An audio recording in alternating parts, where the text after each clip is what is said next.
Is OnePlus no longer the flagship killer brand, the company that lost their roots as many say?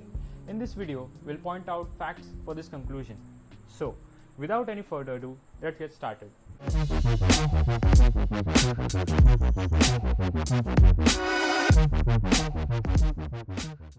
OnePlus started as a company which provided nearly flagship specs at half the price. Now, don't get us wrong, we aren't saying companies shouldn't increase their prices, but they should compensate with the devices. They betrayed their loyal fanbase by going mainstream and still giving excuses about being a small brand with lack of R&D resources and still charging a top dollar for their devices. So, here's how their pricing steadily increased over the years.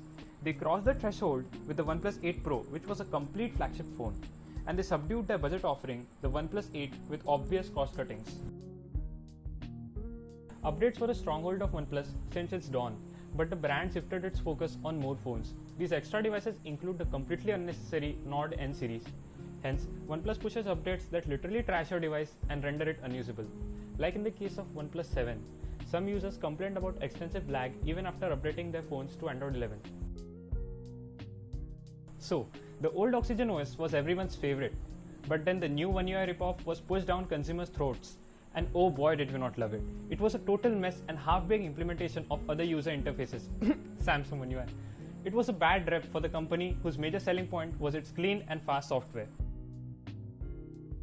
If your memory doesn't serve you right, let me remind you, OnePlus 7 was a rebranded OnePlus 60. Now, this would have been a complete non-issue, but this was a new number and not a mid-year refreshed T variant. More examples of this include OnePlus 7T Pro and the OnePlus 7 Pro, OnePlus 9R and OnePlus 8T. This goes without saying that the price was still increasing at the same pace. Moreover, OnePlus even reuses commodities from its sister company Oppo, like it did with OnePlus 8 Pro and Oppo Find X2 Pro. OnePlus has done this in the past with the OnePlus 5T and Oppo R11s. OnePlus had a brilliant marketing team. Let's look at some examples. First, the OnePlus Nord, though being just another mid-ranger, got a ton of media coverage due to clever marketing from OnePlus. From back to roots to the new beginnings, they kept the phone in the news even before it launched. The more frequent example of this is the OnePlus 9 series with the Hasselblad moniker. It was all talk from the beginning. Early reviews thrashed the phone for its lackluster color processing in the photos, which was too unnatural, and pointed it out as a marketing tool. Now, we aren't saying OnePlus is a total dud in every market.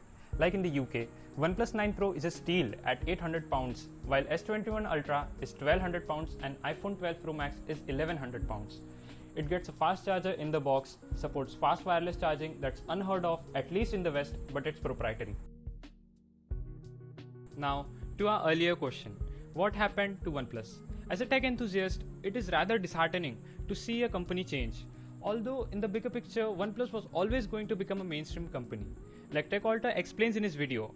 But in a nutshell, the enthusiast market is a tiny sliver of a very big pie, and no company can sustain itself by being focused on this market only. But OnePlus took a rather shady path towards their goal and lost their roots along the way. Some questions we still face are: is OnePlus a reliable brand in 2021? Which company will fill in the shoes of the old OnePlus? Will it be Xiaomi or iQOO or any other? Comment your opinions down below. Hope you liked it and see you in the next one.